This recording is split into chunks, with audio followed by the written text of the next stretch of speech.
vous pouvez le voir, je suis de retour sur YouTube. Alors, pour les personnes qui n'étaient pas forcément au courant ou qui n'ont pas suivi le dossier, en fait, mon papa a eu une grave maladie en fin d'année et malheureusement, il a succombé à sa maladie. Donc, j'avais besoin de prendre un peu de temps pour moi, un peu de temps pour me recentrer sur les choses. Donc, j'ai mis un petit peu YouTube en stand-by. Je me suis concentrée sur mon compte Instagram. Donc, j'ai fait appel à une community manager qui m'a aidé pendant 3 mois pour vraiment avoir toutes les astuces d'Instagram pour pouvoir faire évoluer mon compte. Et après, personnellement, je me suis concentrée sur moi. Hein, bien commencer quelque part. J'ai décidé de me remettre au sport, mais j'ai également fait appel à un coach. Donc du coup, tous les vendredis à 16 h, j'ai mon coaching. Et pour le moment, j'ai attaqué début février et j'ai déjà perdu un peu de poids. Donc c'est beaucoup pour moi. Après, qu'est-ce que j'ai d'autre en nouveauté hors livresque? J'ai fait mon premier tatouage. Là, vous l'avez juste ici. Donc, en hommage à mon papa. J'ai douillé, mais comme jamais. J'avais tellement peur des aiguilles. Encore, le premier passage, ça a été. Mais quand elle m'a fait la retouche, ma main, elle a appuyé un peu plus. Alors, du coup, j'ai eu un peu mal. Sinon, revenons à nos moutons. J'ai passé le week-end chez mon frère à Montluçon. Donc, qui dit week-end à Montluçon, dit forcément passage à Easy Cash. Je ne pensais pas trouver autant de choses. Bon, en même temps, vous allez me dire, c'est ce que je dis à chaque fois. Mais j'ai craqué. J'ai craqué, mais comme jamais, comme disaient les jeunes. Parce que depuis le début de l'année, je crois que j'étais à 264 romans dans ma palle. Et je voulais vraiment la baisser cette année parce que j'ai plus de place pour stocker les romans. Ça commence à devenir compliqué. Et j'ai pas envie de mélanger mes livres lus avec mes livres non lus. Parce qu'après, je vais me mélanger les pinceaux. Donc du coup, j'ai plus beaucoup de place dans ma bibliothèque pâle. Mais là, on est sur du craquage high level. Haut niveau, pardon. Il y en a, je sais, pertinemment, qui n'aiment pas du tout quand je parle en anglais. Donc, du coup, du haut niveau. Alors, ma première trouvaille, celui-ci, Le Manoir oublié d'Anne Jacobs. Donc, le premier volume publié aux éditions Charleston. Donc, il est assez récent, je crois qu'il est sorti le mois dernier, si je ne me trompe pas. Février 2024. Voilà. Donc, je voulais attendre de le trouver d'occasion pour lui laisser une chance. Tout le monde l'a vu passer. Ensuite, j'ai pris Du côté sauvage de Tiffany McDaniels, publié aux éditions Gallmeister. Je ne pensais pas du tout tomber sur ce roman-là quand j'y suis allée, donc je l'ai vu, j'ai dit, je l'ai pris. Celui-ci, donc Café Engel, une nouvelle ère, pareil, de Anne Jacobs, mais celui-ci publié chez HarperCollins au gré du monde. Donc qui est aussi une saga familiale. Je suis en train de me rendre compte que je viens d'acheter 2 premiers tomes de saga. Alors que j'ai fini aucune de mes sagas en cours. Oh, madre Dios míos. J'en peux plus de moi. Donc, 3.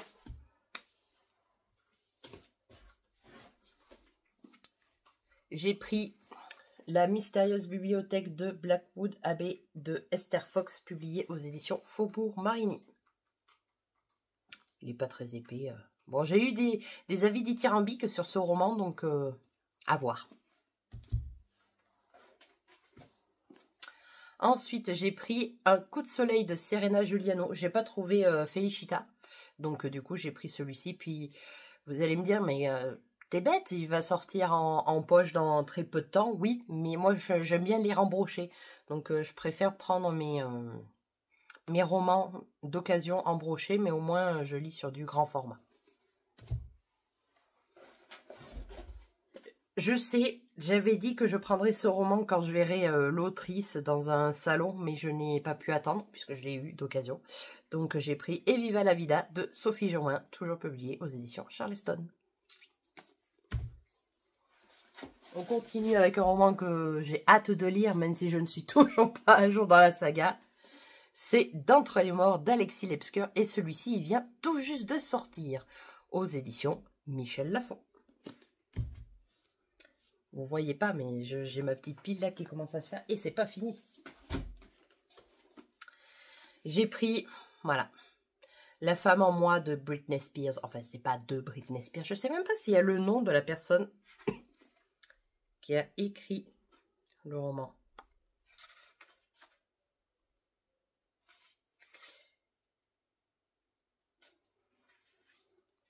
Non, j'ai pas l'impression qu'il y ait marqué qui l'a écrit. Et la couverture... Non.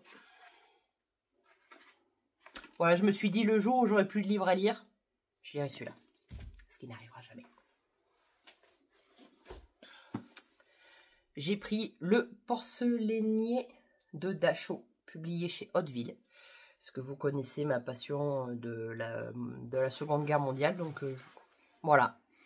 La couverture me tente pas de fou, mais le titre voilà, a fait son affaire. Donc à voir. J'ai pris également le grand format de Hurlement de Alexis Lepsker, toujours publié aux éditions Michel Lafon. Ben voilà, je vous ai dit, je préfère lire en brochet. Je trouve que c'est plus aéré que les livres de poche. Donc voilà. Et le dernier.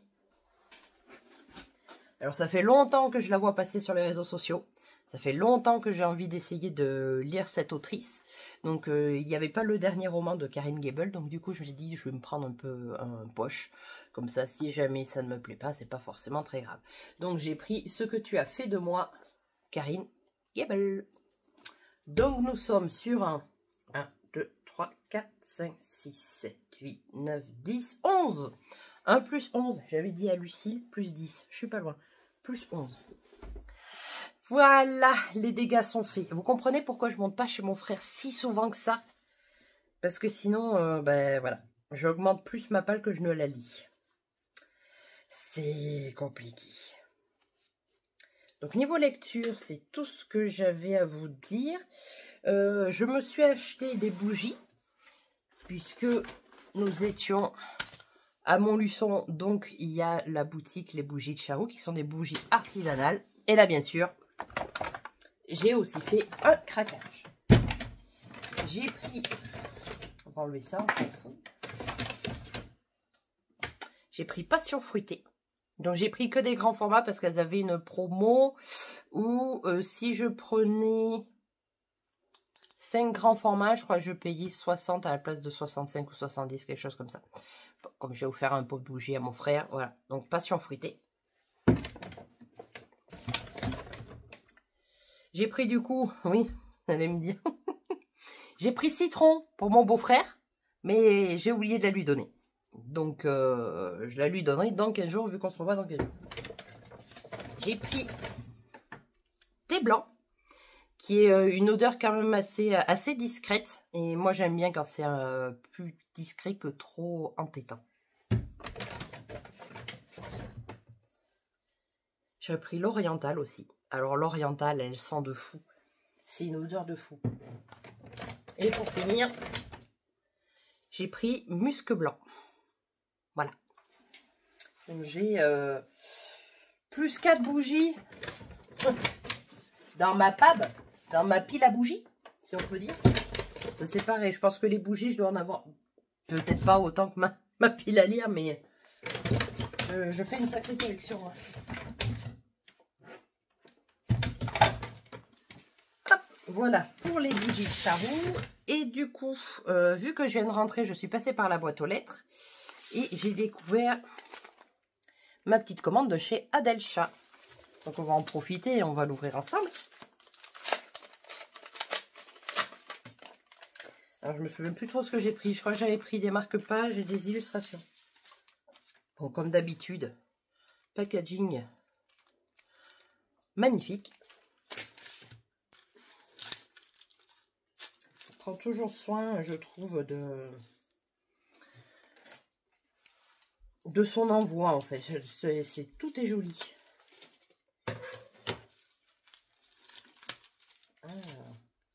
Un grand merci pour ton soutien et ta confiance. Joyeux printemps. Alors, sa petite carte, elle est super jolie. Je vous rassure, c'est pas le buste de mon homme. Hein. Oui, j'ai pas perdu ma connerie en 5 mois d'absence.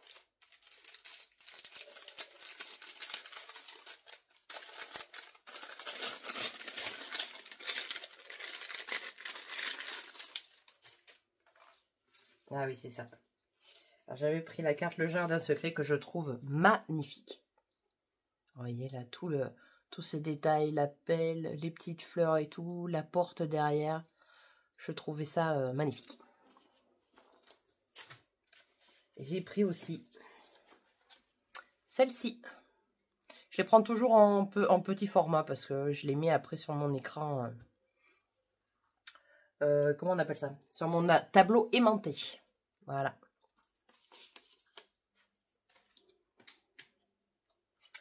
Alors, je ne sais pas pourquoi j'ai celui-là en petit format.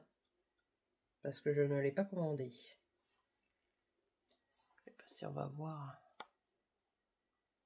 Voilà, je ne sais pas si c'est une erreur ou... Mais je le prends quand même. Donc, je l'offrirai peut-être... quand je ferai un concours, je le mettrai dans un des concours. Et j'ai pris le trio de marque-page grand format.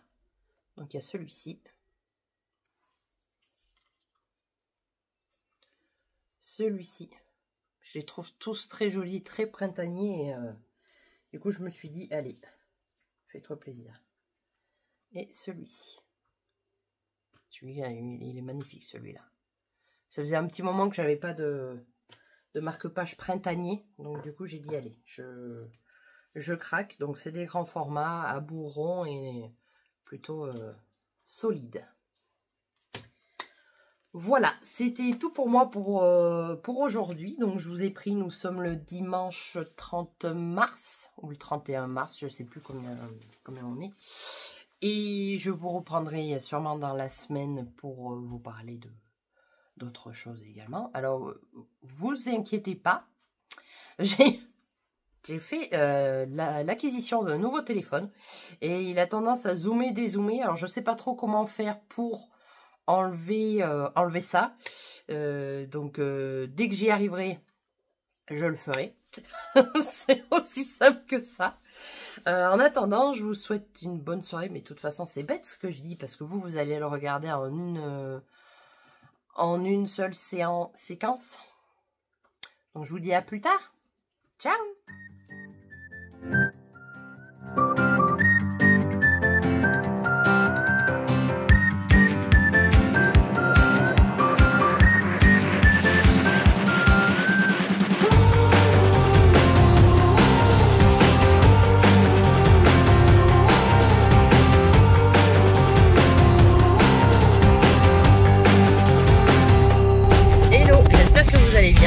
Ce que je fais est illégal.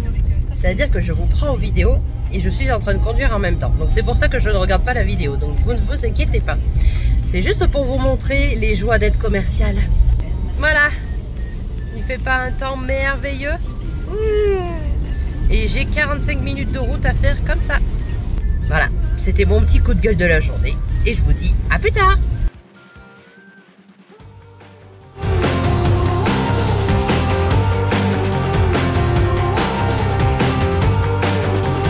Voilà, aujourd'hui nous sommes mercredi soir et je viens pour vous parler de Loin de Alexis Michalik, publié aux éditions Albin Michel. Donc comme vous pouvez le voir, on commence tout de suite par les mauvais points. Et s'il y en a un principal, c'est le poids de ce roman. Je ne l'ai pas pesé, j'aurais peut-être dû avant de prendre la vidéo, mais autant vous dire que pour le lire sur une seule main, je me suis fait mal au poignet, mais pas jusqu'à avoir une tendinite, bien sûr, mais Le bébé pèse son poids. On est sur un roman qui fait 650 pages, quelque chose comme ça. Attendez, je vous le dis. Il fait 640 pages, quelque chose comme ça. Mais c'est écrit... Voilà. C'est assez dense. Même s'il y a beaucoup de dialogues. Voilà, c'est des pages comme ça. Voilà.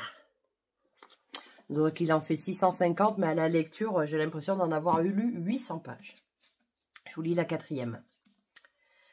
Comment avoir l'audace de prétendre être en vie si l'on vit sans oser? Tout commence par quelques mots griffonnés au dos d'une carte postale. Je pense à vous, je vous aime.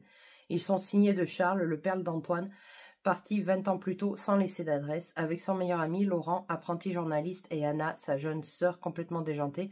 Antoine part sur les traces de ce père fantôme. C'est l'affaire d'une semaine, pense-t-il. De l'ex-Allemagne de l'Est à la Turquie d'Atatürk, de la Géorgie de Staline à l'Autriche nazie, de rebondissements en coup de théâtre, les voici partis dans un road movie généalogique et chaotique à la recherche de leur origine insoupçonnée. Voilà, je trouve que la 4e de couverture résume très très bien ce roman. J'ai énormément voyagé avec ce roman, comme le dit la 4e. Ce qui m'a le moins plu, c'est que l'auteur a pris le parti pris d'expliquer le contexte géopolitique qu'il y avait aux différentes époques qu'on a dans le roman. Et j'avoue que ça m'a un petit peu perdue, puisque je suis plus habituée à voir des contextes géopolitiques en France, en Allemagne pendant la Seconde Guerre mondiale, que de ce qui se passe en Turquie, en Géorgie, en Arménie, tout ça, quoi. Donc du coup, j'avoue que même les noms et certains mots de vocabulaire m'ont un peu perdu. Voilà, tout simplement parce que je n'ai pas l'habitude de lire ce genre de mots, de vocabulaire et tout ça. Donc quand on ne connaît pas, forcément, ça peut nous perdre assez rapidement. J'ai beaucoup aimé le trio de Antoine, Laurent et Anna. Donc Anna, très clairement, comme dit la 4e de couverture, elle est complètement déjantée, cette femme. Mais voilà, elle est fantastique. Elle est cache-pistache, elle n'utilise pas de la dentelle pour vous expliquer telle chose. Et voilà, elle vous le dit comme elle le pense. Et moi, c'est ce que j'apprécie chez les gens. Prendre des dénivelés pour nous expliquer... quelque chose, ça m'agace un peu, donc je suis partisante des personnes qui sont un peu des fois un peu crues dans ses propos, mais au moins on comprend ce qu'on veut dire. La plume de l'auteur est très complète, très contemplative également, surtout sur certains paysages, mais voilà, le fait qu'il y ait énormément de texte donne du peps à la lecture, ce qui fait que certes j'ai lu 800 pages, mais ça ne m'a pas dérangé plus que ça. Je n'ai pas trouvé forcément de longueur dans ce roman-là. Tout était très bien ficelé.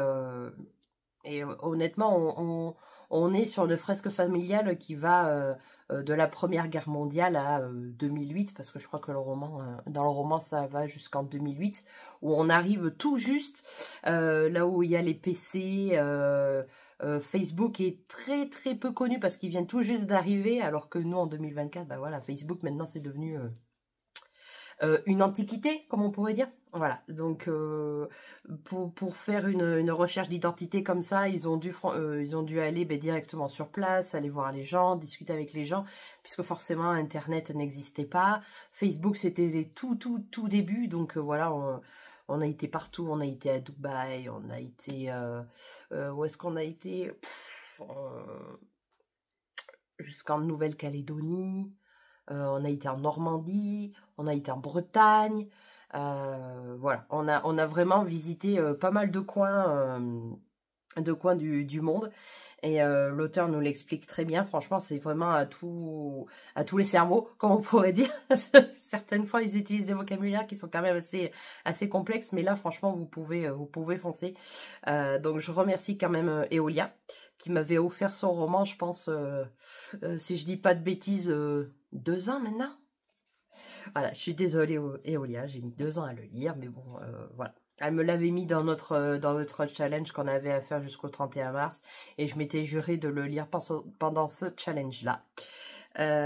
Pourquoi je ne l'ai pas lu avant? La couverture. La couverture ne m'inspirait pas. Je ne connaissais pas l'auteur. J'avais lu la 4e de couverture, mais en 2 ans, si vous voulez, je l'avais complètement oublié. Et puis, la brique, quoi.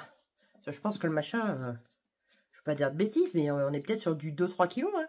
Faudrait que je le pèse pour être sûr. Mais après, l'avantage, c'est que, bon, à l'époque où elle l'avait payé 22,90 €. Il les vaut. Il les vaut largement. Moi, de mon côté, je vais m'intéresser un peu à cet auteur, voir s'il n'a pas fait d'autres choses qui pourraient être sympathiques à lire. Ouais, je peux pas dire qu'on est sur de la double temporalité parce que vu qu'on est sur de la recherche généalogique, ben voilà, on passe d'une année en 1917, après on passe en 1942, puis après on est en 2008. Voilà, mais ce qui est très intéressant, c'est que sur chaque en-tête de chapitre, soit c'est marqué la ville où on est, soit c'est marqué l'époque où on est également, la ville et l'époque, pour pas trop nous perdre.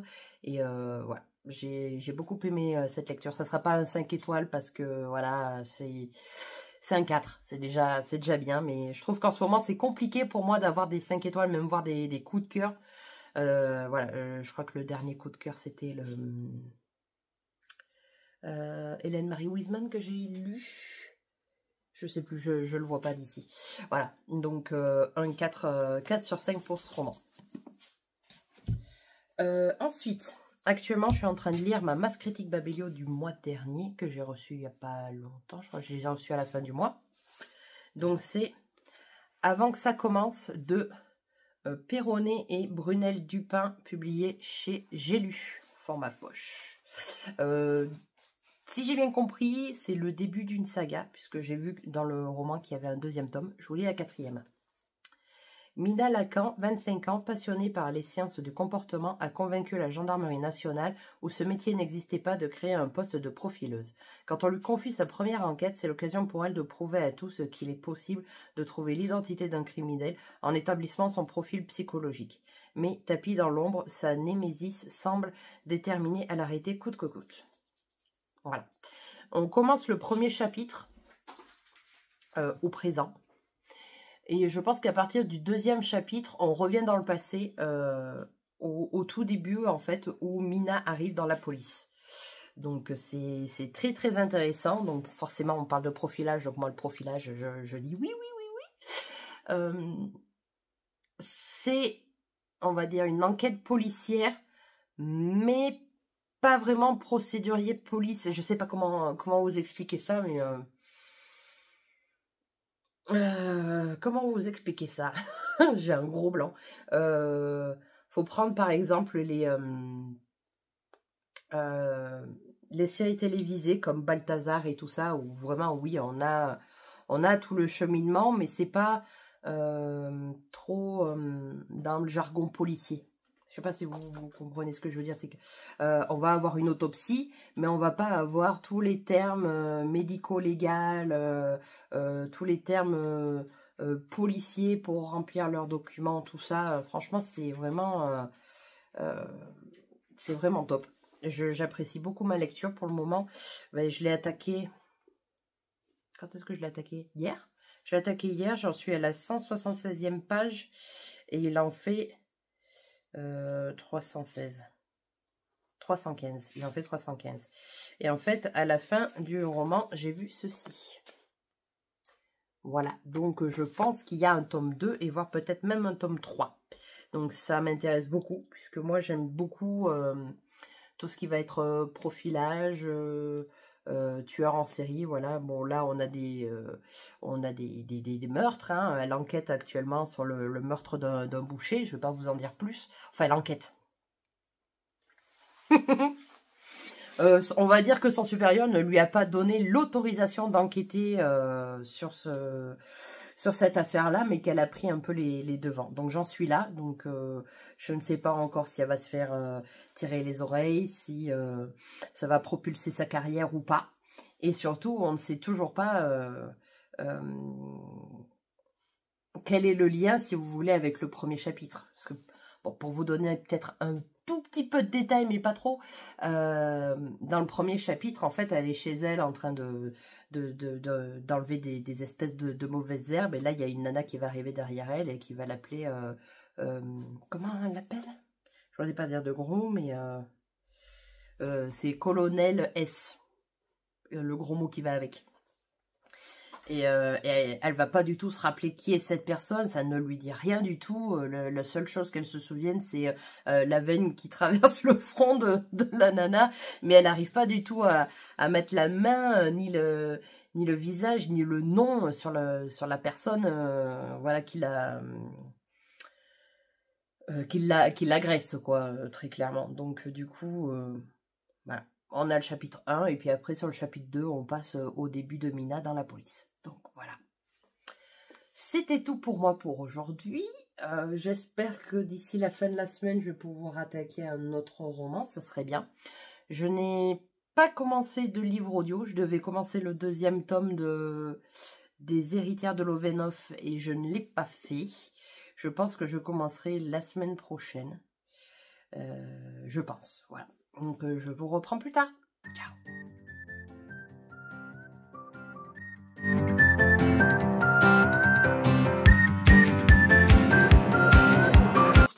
Nous sommes vendredi soir, il doit être 20h30. Et comme vous pouvez le constater, je ne suis pas au Quai du Polar.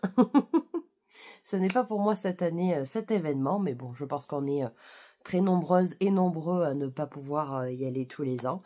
J'espère pouvoir y aller l'année prochaine. Normalement, je n'ai pas de contre-indication, entre guillemets, pour y aller l'année prochaine.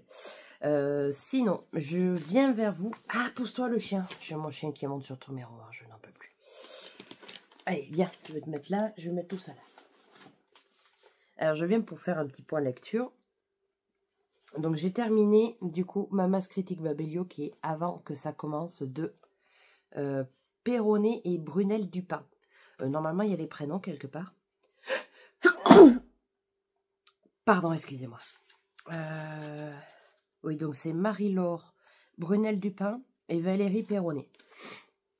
Donc il y a bien un tome 2, comme je vous ai dit, qui est sorti cette année. Donc je vais attendre qu'il sorte l'année prochaine au format poche. J'ai beaucoup aimé cette lecture. On est vraiment au tout début de la vie policière de Mina, qui prend un petit peu de liberté avec, comment dire, avec sa hiérarchie, qui va aider des collègues sur leurs enquêtes en mettant en application ce qu'elle a appris et des tableaux pour pouvoir trouver les tueurs. Et Mina fait partie de ces personnes qui... des personnes précurseurs, je dirais, puisque ça sera la première profileuse française, voilà. Donc elle a fait pas mal d'études, elle a lu énormément de bouquins, et voilà, il n'y avait pas de profileuse en France avant qu'elle donne sa lettre de motivation auprès de la gendarmerie nationale. La police nationale peut-être, je sais plus. Du coup, elle se retrouve à être une bleue dans un poste de police et elle va prendre des libertés parce qu'elle sent qu'en fait son supérieur n'apprécie pas vraiment Mina, n'apprécie pas ce qu'elle fait, n'apprécie pas de ce qu'elle veut faire en fait, ne comprend pas ce que c'est que le profilage et tout ça. Donc du coup, elle va essayer de passer... elle va essayer, non, elle va passer un peu outre les ordres de son supérieur et aider ses collègues. Et c'est comme ça que du coup, elle va résoudre sa première enquête.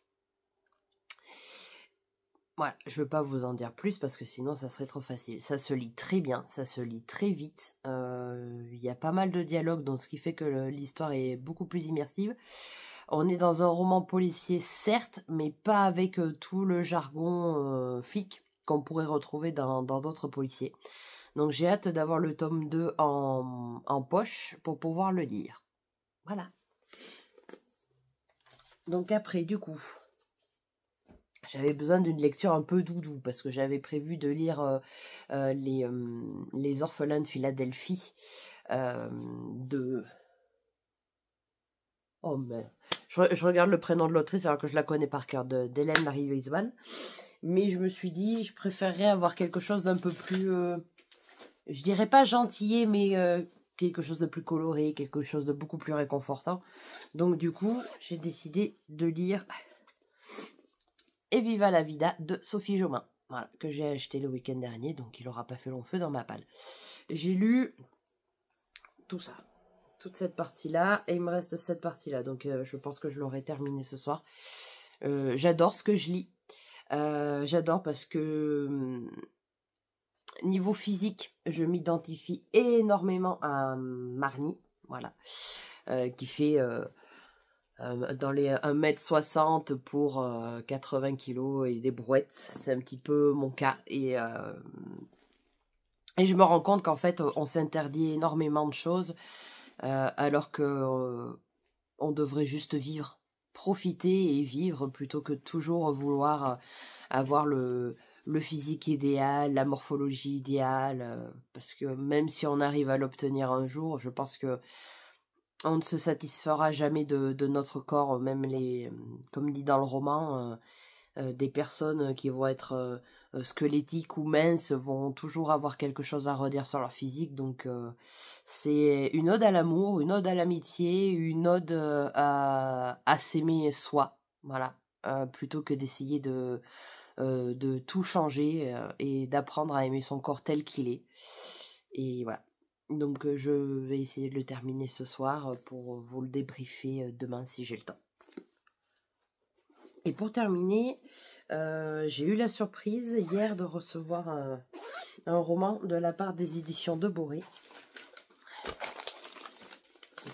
Qui est... Alors je me souvenais plus que je l'avais demandé pour vous dire. Donc c'est Puis sont venus les jours sombres de Alain Léonard. Et en plus il est dédicacé.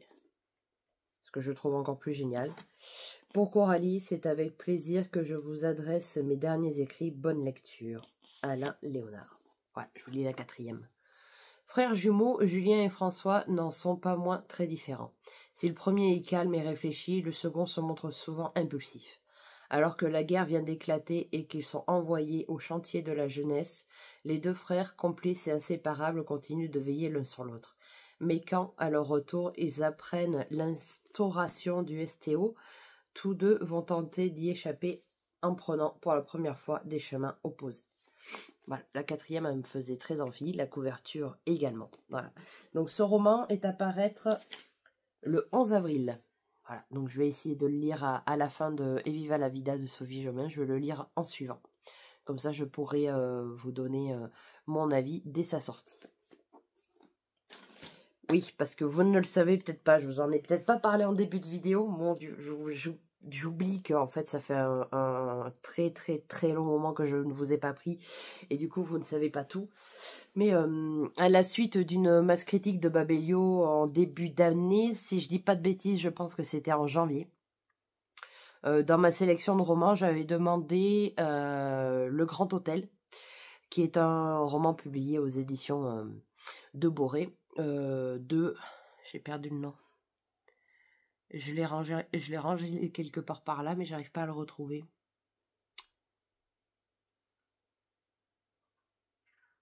Je crois que c'est Alain Moreau, mais je dirais des bêtises. Faudra que je revérifie, je dirais des bêtises.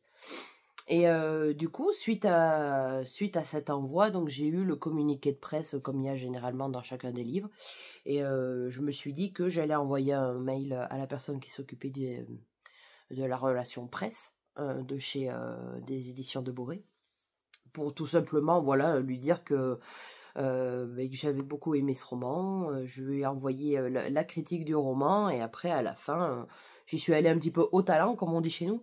Je lui ai dit que voilà, si elle voulait me faire des envois sauvages d'autres romans de la maison d'édition pour les découvrir et pour pouvoir les partager avec vous, que ça serait avec grand plaisir. Et de là, finalement, est né un partenariat, puisque j'ai reçu les parutions de mars-avril. Donc, du coup, j'avais demandé 3 romans que j'ai reçus, dont justement celui-ci. Et en plus, dédicacé, je ne m'attendais vraiment pas à ce qu'il le soit. Voilà, et là, je viens de recevoir le programme de parution de mai, juin, juillet. Donc, il y a des petits romans qui me font fortement envie, mais je regarderai à tête reposée. Donc voilà, je fais officiellement partie des partenaires des éditions de Boré. C'est une maison d'édition qui n'est pas forcément très connue dans toute la France, parce que c'est vraiment une maison d'édition régionale de chez moi. Voilà, le QG, entre guillemets, est basé à Clermont-Ferrand. J'apprécie énormément leur valeur, qui est comment dire, de mettre en avant des auteurs et des histoires de nos campagnes à nous, hein. Voilà, je vais pas vous le cacher. Généralement, les histoires se passent en Auvergne, ou très proches. Et j'aime qu'on puisse mettre en avant notre territoire, parce que voilà, on a souvent tendance à la télé à voir que à Aurillac, dans le Cantal, il pleut, il fait tout le temps mauvais, il y a tout le temps de la neige, enfin voilà, alors que pas du tout. Et grâce à ces romans-là, j'arrive à voyager énormément dans nos campagnes, et j'apprécie beaucoup. Je repense notamment au roman que je leur avais demandé, Le Retour de Fanny, qui m'a replongé dans le Limousin de la Seconde Guerre mondiale, que je ne connais pas, que je n'ai pas connu, que je ne connaîtrai jamais, avec le patois de l'époque, la dureté du travail, la dureté de la vie de l'époque, que nous n'avons pas du tout maintenant. Avec l'héritier du Grand Hôtel, on se retrouve avec une bâtisse. Enfin, j'ai adoré ce roman, je pourrais en parler pendant un petit moment, mais comment vous dire que le Grand Hôtel, c'est le nom de l'hôtel, tout simplement, qui a connu son heure de gloire à ses débuts, tenu par une famille, et à la mort de ses dirigeants, le fils a voulu prendre la suite, sauf qu'il s'est rendu compte que il n'était pas forcément à la hauteur, ce n'était peut-être pas le bon moment pour lui de reprendre le Grand Hôtel, il n'avait peut-être pas la maturité pour, donc du coup, il s'est résigné à fermer le Grand Hôtel. Et quelques années plus tard, je crois que c'est 10 ans plus tard, il se réveille et il se dit non, mais je ne peux pas en fait. Le Grand Hôtel fait partie de moi, fait partie de ma famille, fait partie de mon cœur, fait partie de mes tripes. Donc du coup, on va voir justement l'aventure de notre protagoniste pour réouvrir ce Grand Hôtel, mais on va aussi avoir la jalousie du voisinage, des villageois qui eux ont prospéré justement parce que le Grand Hôtel a fermé, tout simplement, ont récupéré les clients, voilà. Donc ils vont mettre énormément de bâtons dans les roues à ce personnage-là. Excusez-moi, j'ai plus les prénoms, mais voilà, j'ai l'histoire en tête. On va même jusqu'à, spoiler alerte, des personnes vont même jusqu'à aller brûler le Grand Hôtel, alors qu'il venait tout juste d'être pratiquement fini d'être rénové.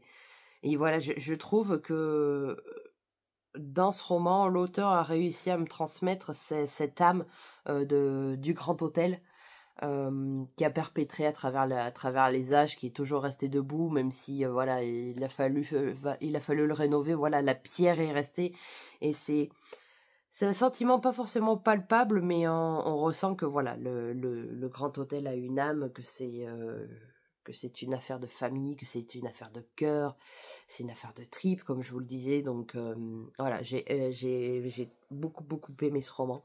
Le Retour de Fanny, ça a été pareil, avec des expressions patois de chez nous, donc peut-être que si vous procurez, vous ne comprendrez peut-être pas tout, et ça pourrait être drôle. Et du coup, je vais découvrir ce troisième roman dont j'ai très hâte. Bon, ça fait déjà un petit moment que je vous piaille, donc je vais vous laisser là pour ce soir. Demain, c'est Book Club avec Elodie, donc je suis trop contente. Je ne pense pas faire de grandes folies à la librairie, vu ce que j'ai acheté le week-end dernier. Voilà. Et je vous reprendrai sûrement demain ou dimanche pour clôturer ce bookmag. Voilà, bonne soirée, ciao.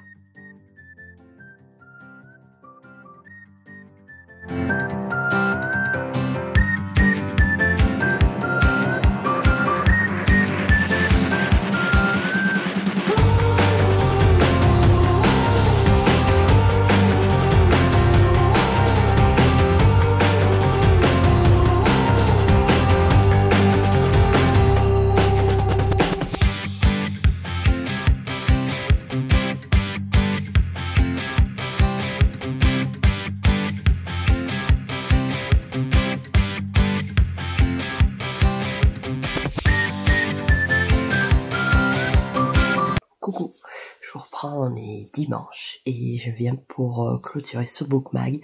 Je parle pas trop fort parce que j'ai mon compagnon qui est en train de se reposer. Il est revenu de messe hier soir, donc du coup 8 heures de route, ça l'a un peu fatigué, donc je veux pas trop le déranger. De mon côté, je n'ai pas avancé ni terminé Ne Viva la Vida de Sophie Jomain parce que j'ai eu une grosse journée hier. J'ai été faire les courses, j'ai été passer l'après-midi avec Elodie. Et hier c'était l'anniversaire de ma mère, donc je l'ai amenée le soir au restaurant, qui finalement s'est terminé par aller au cinéma. On a été voir La Promesse Verte, où il y a Alexandra Lamy qui joue. Et le film s'est terminé à 23h30, je suis rentrée à minuit, donc autant vous dire qu'à cette heure-là, j'avais pas forcément envie de lire. Pas plus de mon côté. Le film qu'on a été voir hier a été franchement génial. On y parle énormément de la culture des palmiers, des palmeraies pour avoir l'huile de palme. Ça parle aussi de déforestation, de comment on pourrait appeler ça, de complot aussi, mais non, le film a été très très bien. À quelques moments il était quand même bien prenant au niveau des tripes et tout ça, mais rien d'énormément sanglant, hein, loin de là. Mais voilà, c'était un film assez percutant où je trouve que les acteurs et les actrices sont très très bien joués. Donc voilà, je peux que vous conseiller d'aller le voir, il était vraiment bien. De mon côté, c'est tout pour moi. Je vais monter ce bookmag. J'espère que mon retour sur YouTube vous fait plaisir. En tout cas, moi, ça me fait super plaisir de revenir. Je prends plaisir à développer un peu plus mes chroniques sur ma chaîne YouTube, ce que je ne peux pas faire sur Instagram, sinon je ferai des je ferai des stories de 12 minutes à chaque fois que je vais vous parler d'un roman. Donc voilà, je profite de pouvoir réactiver ma chaîne YouTube pour parler un peu plus librement. Je vous dis à la semaine prochaine, et si vous avez aimé cette vidéo, n'hésitez pas à commenter, liker, partager, pourquoi pas vous abonner. Je vous dis à la semaine prochaine.